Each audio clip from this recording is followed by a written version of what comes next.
Well, good morning, RiverTree. Man,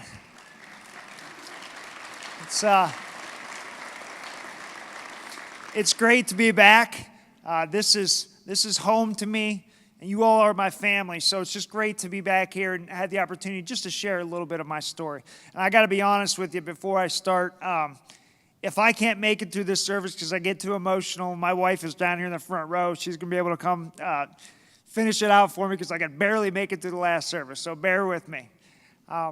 Pastor Scott earlier, he was talking about becoming a new creation. And Paul's words, there's so much truth to that because I've lived it, right? When I was 21 years old, man, I thought I had it all figured out. I was a Division I basketball player at the University of Akron. I had a lot of friends, had a lot of girlfriends, lived at home with mommy and daddy, didn't have any bills to pay. Life was good. Like, it was really good on the outside. But the inside, things slowly started to, the darkness would creep in, and I would get upset, and I was searching for something. I would be going out all the time, and it was like I had all these Jesus-sized holes inside of me, and I was trying to plug them with drugs and alcohol and anything else that I could.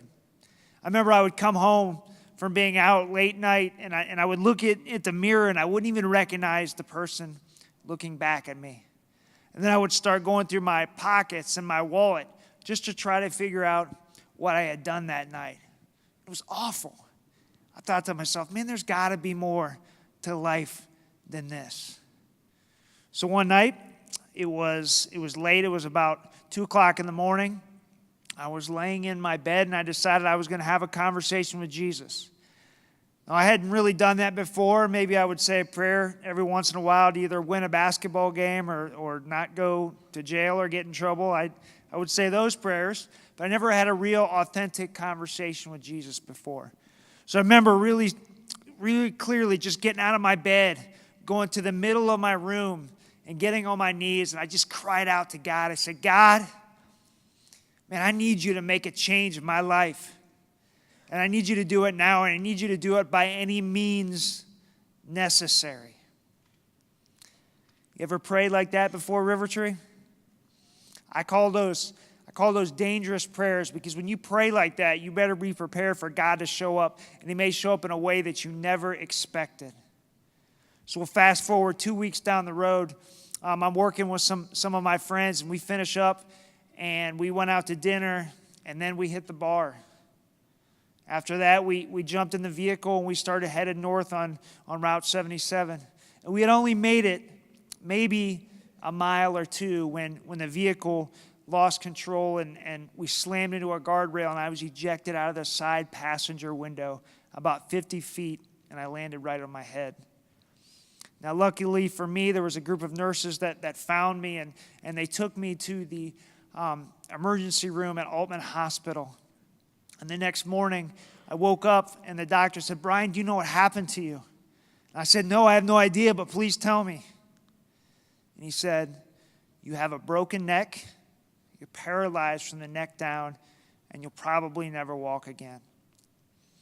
And it was at that point that every dream, every ambition, every goal that I had for myself just went out the window. I became mad, man. I was mad at God. I thought to myself, come on, God, where are you at? I did my part. I prayed. So for the next 6 months, I started into an intense rehab process, and they shipped me up to Metro Health Medical Center. And at the end of that 6 months, though, I was actually able to sit up out of bed. I was able to stand up. I was able to even take a few steps. It was at that point where you'd think that I would have got it, but I didn't. Instead, I was still angry. I was mad at God because in my mind, He took away basketball. And now I didn't have basketball. I didn't have practice. I didn't have any structure in my life, so I could do whatever I wanted to do. So for the next 4 years of my life, every night of the week, I was drinking. I was doing drugs. I even began to sell drugs. Then one morning, and I don't know why I did this, but I woke up Sunday morning. It was really early, and I showed up at the back door there at RiverTree, right here. And I remember walking through the doors into the sanctuary, through that way and all the way up to the very top of these bleachers so nobody would see me. And then the pastor came out. It was this young guy. He had a Cleveland Browns jersey on, and he started preaching a gospel that I had never heard, a gospel of forgiveness, a gospel about Jesus.